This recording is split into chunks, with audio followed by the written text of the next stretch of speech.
I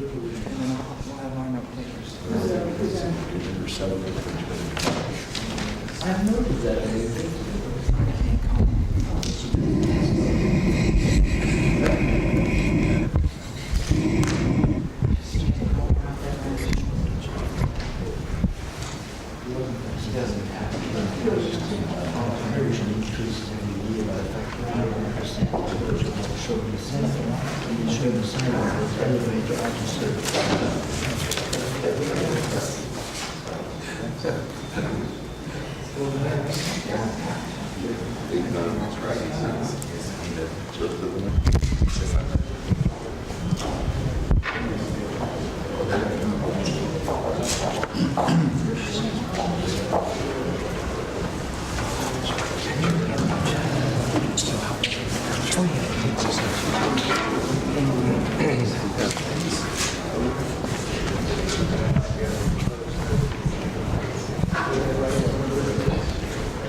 Mr. President, do you think Dan Quayle will be damaged by being compared with John Kennedy? No. I thought that remark was a cheap shot and unbecoming a senator of the United States. Last night, Senator Quayle said that there's human rights in South Africa. Do you agree? That there are what? Human rights in South Africa. Do you agree? Yes, I think we're sitting beside a man in whose country that is a major goal. No, not a goal, but he said that there is human rights in South Africa. Well, yes, but I mean, you continue wherever you find. I think we've had problems right down to modern days in our own country of establishing. Mr. President, you've said it was a cheap shot for Senator Benson to compare Senator Quayle unfavorably with JFK. Wasn't Senator Quayle leading with his chin a little bit when he made that comment? No. The only comparison he was making was that he is being attacked, and I think unfairly, on a basis of his age and his experience in government.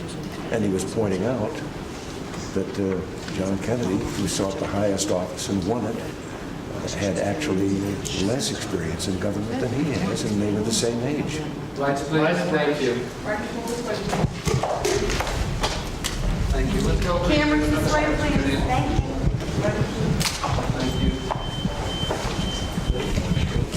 All right, let's go to the open door, please, to your left, and one of you off this way. Right?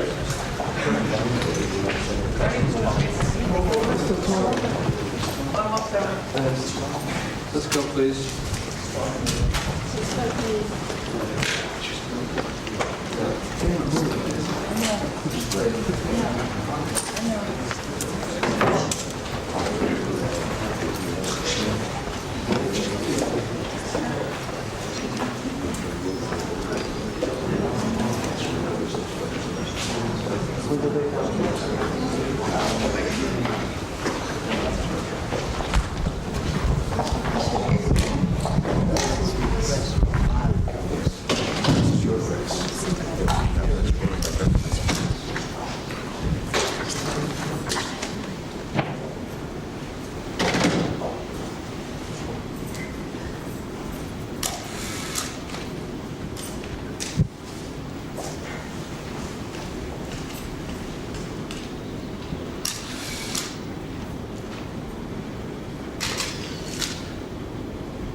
please, thank you. Merci. La lumière, s'il vous plaît, nous allons passer à la porte à gauche.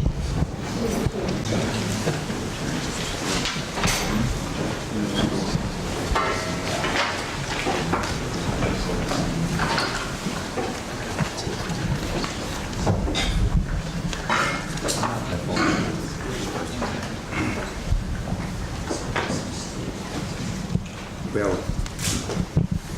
the other room, we were discussing a few things here, some that I believe belong at this table instead of just between us.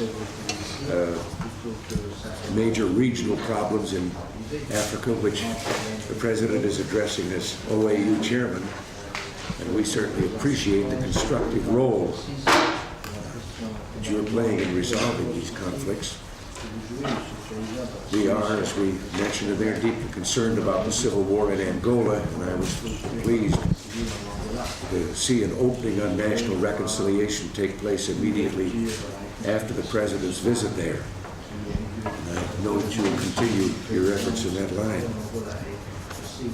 And we touched also on the mediation efforts concerning the Western Sahara and your excellent relations with the parties involved. I think will be an important asset in bringing about an agreement.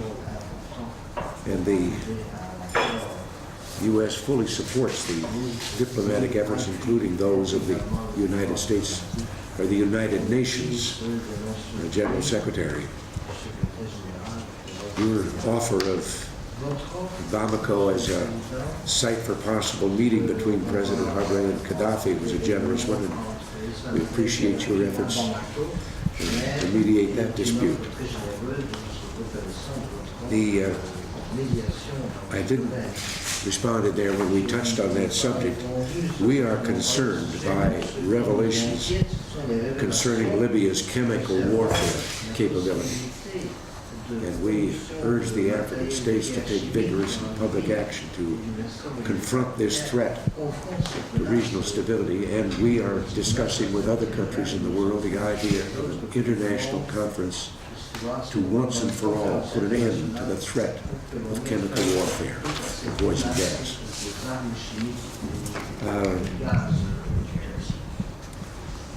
Well, before we get on with that, it seems as if I'm drifting away from one of the major problems that you presented. Our own budget situation is difficult, but we intend to give Mali the fullest possible economic support within the limitation of our resources. We encourage you to continue your economic reform. And the President is talking and telling me of the more than his whole African problem with regard to the indebtedness of everything. That would help could be forthcoming.